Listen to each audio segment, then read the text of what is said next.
Hey everybody, welcome back to the channel. Hope you like my fancy new background here. So, as I'm recording this, Murders at Karlov Manor is like just shy of being completely previewed. I think we have like 10 cards that we haven't seen just yet, but I want to talk about it. I'm excited for this set, so I figured just a small video talking about some initial impressions, talking about the mechanics, just as a way to get the juices flowing, kind of get you onboarded to the set as quickly as you can. As always, I'm going to be doing a full set review with my set review partner, Mark Anderson. We'll be doing that next week. We'll be posted to the channel. It's going to be on my Twitch if you want to catch it live. But yeah, let's just jump into some mechanics and some initial thoughts. So the first thing to talk about here, the main mechanic that you're going to see draft in, draft out is in all the colors. And a lot of the set's kind of designed around is disguise. And if you've played Cons of Tark here, we just had con flashbacks, you'll know this. It's just Morph, except now we've got Ward 2. If you haven't seen this before, what you can do with these disguise creatures is you can play them face down as 3-mana 2/2s, and then later you can pay their disguise cost to flip them up. You might be asking, why is this a different mechanic? Why not just reprint Morph?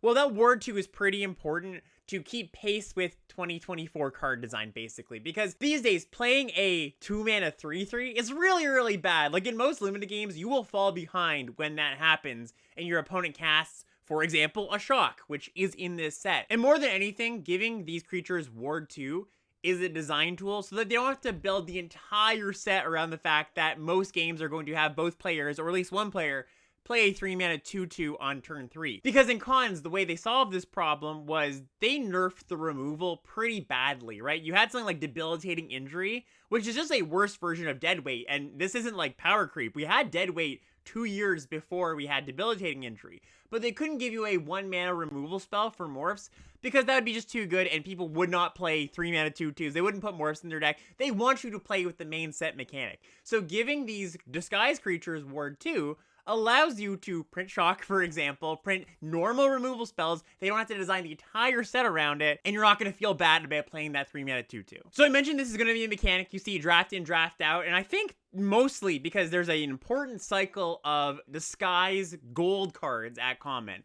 And I say they're gold cards because they literally have 2 colors of mana in their mana costs, but if you look at their disguise costs are hybrid. So the trick here, kind of the joke is, well, you can take a Fairy Snoop early in the draft, and sure, put it in your blue-black deck, but if you end up pivoting to blue-white or to black-white, whatever it is, you can still play this card, because you can play it face down as a colorless card, and then next turn, or on a future turn, flip it up for 1 blue-blue in your blue-white deck. So I think this is a really cool cycle of cards, not just because I think a lot of these are pretty powerful. Like, I have my eye on the blue-red one, the red-white one, you know, there's some that aren't as good too. The blue-green one, I think, unfortunately, blue-green gets the short end of the stick once again, but we'll see. Maybe the card plays out a little bit better than it looks to me. But this is also a really great mechanic for just being flexible in the draft. I love draft flexibility mechanics. I love when draft formats allow you to pivot and bob and weave, and that's what this cycle of cards does, while allowing you to still take powerful cards early in the draft and most likely be able to play them. There's also like a slightly tweaked version of disguise that exists in this set called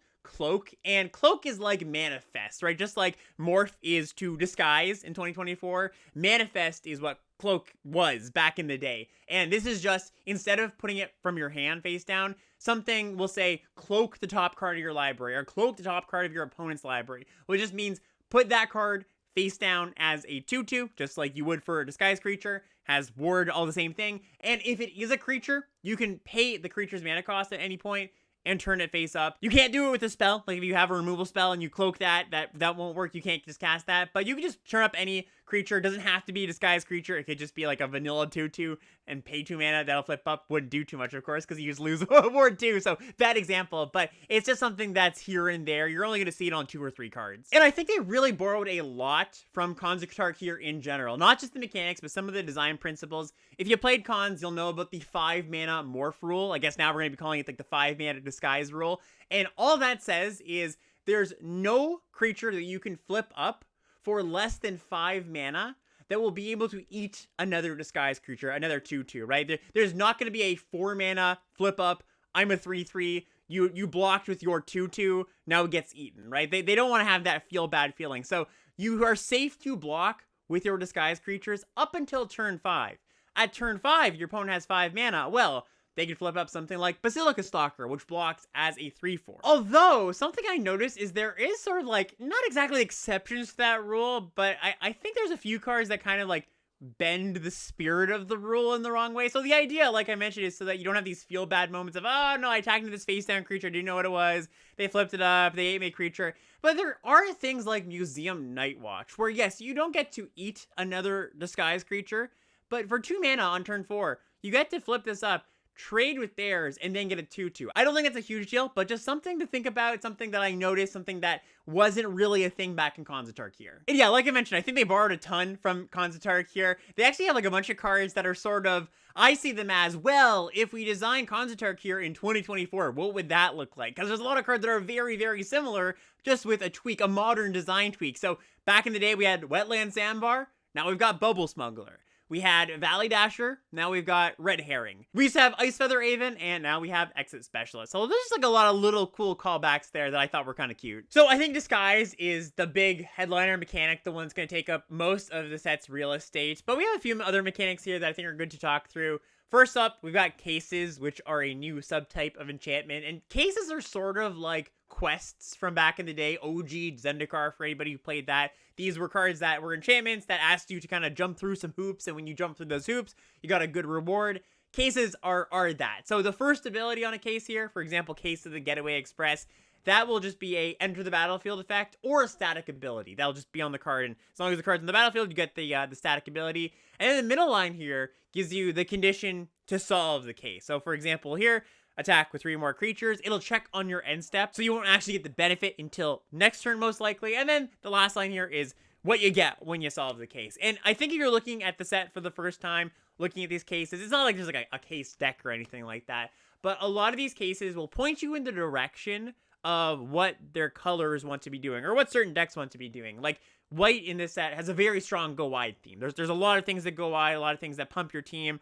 This is a card that, you know, kind of points towards that. You look at the blue one, that's pointing towards artifacts, and there's a lot of stuff going on in blue with artifacts. Also, just a quick note with Case of the Getaway Express here. That first line says, each creature you control deals 1 damage to that creature, whatever you target. So that actually works with lifelink and death touch too, which is something that they don't usually do with these cards. Next up, we have Collecting Evidence, which is blue-green's mechanic. And you can think of evidence like, almost like kicker, right? But instead of paying a kicker cost, like a mana cost, you're exiling cards from your graveyard to pay an additional cost or to get an additional effect. And there will be a number associated with the evidence. So for example, we've got Sample Collector here. It says when you attack, you may collect evidence 3. And that means you can exile mana value out of your graveyard that equals 3 or more. And that could be like 3 1-drops, or it could be a 3-drop. You can overpay on evidence if you need to. And the way that you're fueling this, the kind of how it all ties together is there's self-mill, a little bit of, a little bit of surveil here and there,